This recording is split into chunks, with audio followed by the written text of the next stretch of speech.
Okay, gonna explain a little bit about the Garmin DNX891HD. I apologize for the shaking. I'm not used to videoing like this, but hopefully you'll get enough out of it.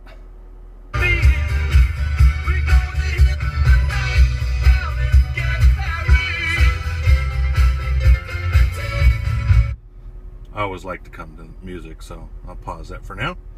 Okay.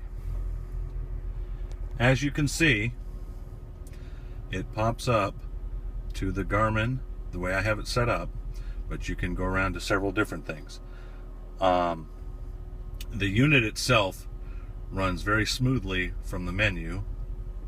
I'm going to just click agree on this real quick and get my map set up for the trip home.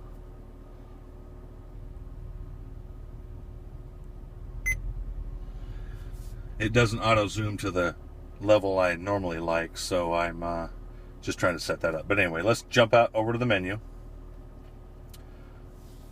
Okay, this is your initial menu.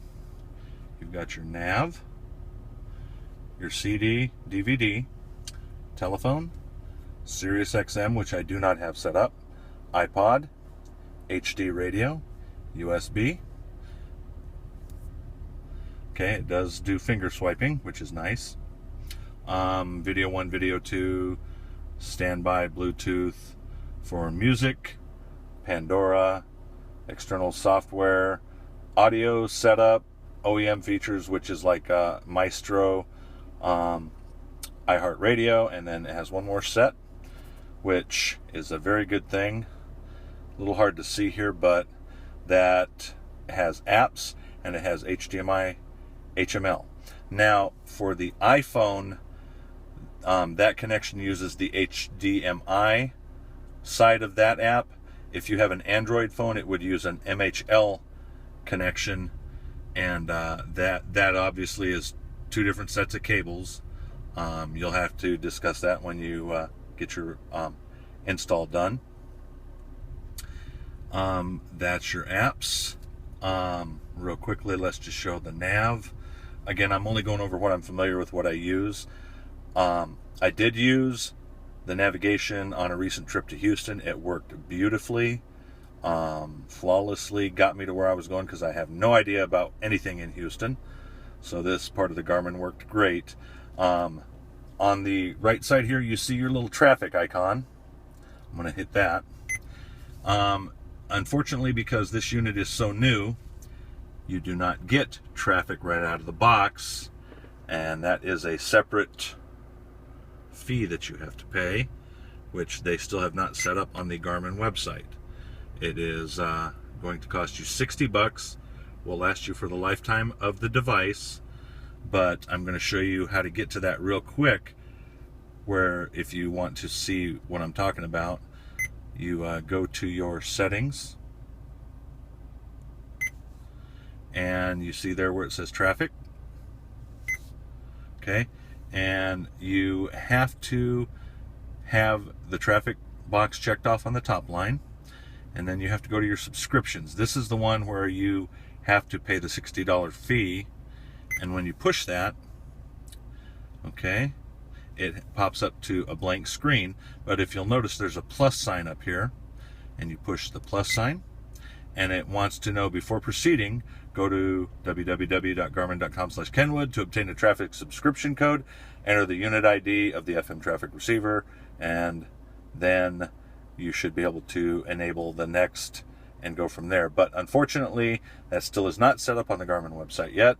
So one of the only drawbacks to this unit so far is the fact that you cannot have traffic on it, which, you know, you can get with your smartphone, and when you hook that up through the HDMI MHL connection, it will display on to the unit. Okay, so right now we're going to go to the previous, so we can get back to here and get back to the Garmin unit. And the Garmin unit works just like any typical Garmin. You know, you have your different options here. Don't really want to go into those in detail right now, but needless to say, the Garmin does work very well, and I'm very happy with that. Okay, so anyway, I'm going to go back to the menu and go over just the other ones that I use currently. I haven't got them all yet. Oh, let me show you one feature that is kind of nice. You have these two buttons over here. This one will actually split your screen and show you your backup camera or your different other options that you can access. If you hit it again, it takes you there. And this actually can be set up to work while you're driving, which is really weird when you're driving and you can watch traffic behind you. Anyway, to clear that, you can hit this button and you'll go back to your display. Okay? That's pretty much a quick, in the nutshell, on how the Garmin works. I'm going to go into the music features really quick with the iPod that I have hooked up. To do that, you can simply tap on the name of the song at the bottom, just like you can tap ready to navigate if you want to go back to navigation. Okay, right now I have my iPod hooked up to it through the USB connection via a 30-pin lightning or 30-pin iPod connector. You can control your iPod through search functions. Category lists will take you to like songs and playlists, okay, or artists. Let's say I want to go look up by artist, and then it's alphabetic. You can either scroll this way, or you can scroll the alphabetic numeric wheel here. Let's see if I can get in on that. Okay, now I'm going to go to the letter S, and then it pulls up all the S's, and you can scroll through the S's, find something you like, and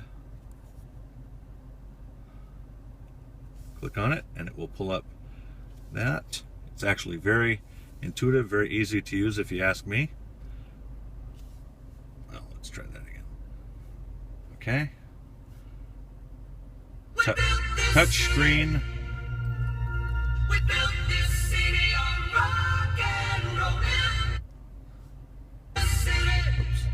Okay, touchscreen is a little bit buggy, laggy, but you get the idea, okay? And it shows album art, things like that, okay? Now you have also different options to go through here.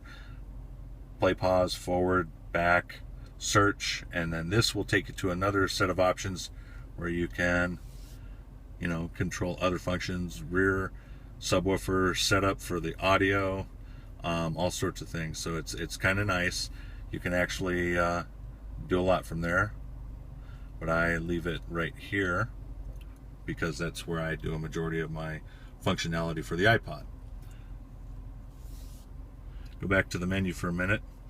I'm going to pause it for the video for a minute because I want to show you what happens when I hook up something that can use the HDMI MHL connection. Okay, it will be my iPod Touch, so I'll be right back.